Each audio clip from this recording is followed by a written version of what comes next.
Bonjour. Vers 44, la communauté d'Antioche de Syrie décide d'envoyer Paul et Barnabé à Chypre. Marc, appelé aussi Jean, les accompagne. Il s'agit d'un voyage de proximité. L'île n'est qu'à 100 km des côtes syriennes. Chypre et Antioche sont étroitement liés par des échanges commerciaux. Les apôtres prennent le bateau à Séleucie-de-Pierie, le port d'Antioche, à 32 km de la ville.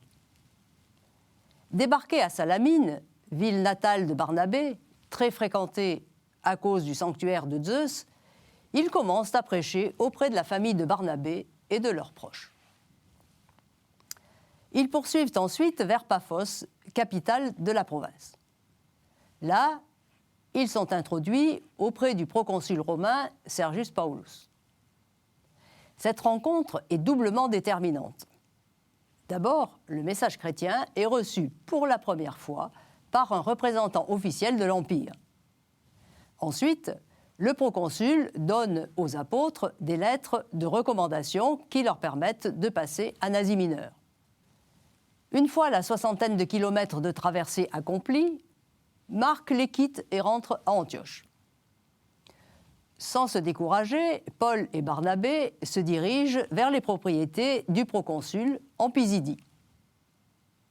Marche ardue en raison de la traversée du Taurus et de zones semi-désertiques. Ils font une halte à Antioche de Pisidie, où quelques personnes se convertissent. Mais le succès est de courte durée. Les deux hommes sont chassés de la ville et n'ont plus qu'à se diriger vers les cités de Lycaonie en reprenant les itinéraires des marchands, ce qui leur permet de bénéficier de l'hospitalité. Dans ces régions, le latin est devenu la langue officielle, même si on continue d'y parler grec et de parler beaucoup de dialectes. À Iconium, la prédication des apôtres divise l'auditoire. À Lystre, colonie romaine située au fond de la Lycaonie, ils guérissent un paralytique, ce qui déclenche d'abord l'enthousiasme de la foule, puis sa colère. Ils se rendent alors à Derbé. Ils poursuivent ensuite leur chemin à rebours, en repassant par les villes qu'ils ont déjà traversées et y organisant les communautés qu'ils ont fondées. Puis, ils descendent sur Pergé. Parvenus à Antalya, ils trouvent un embarquement pour rentrer à Antioche de Syrie, leur base.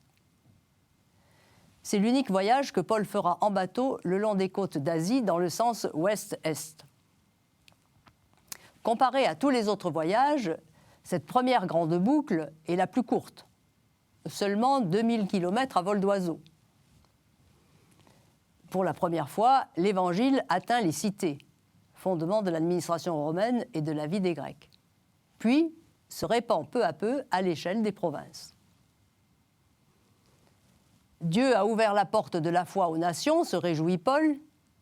Elle ne se refermera pas. À bientôt.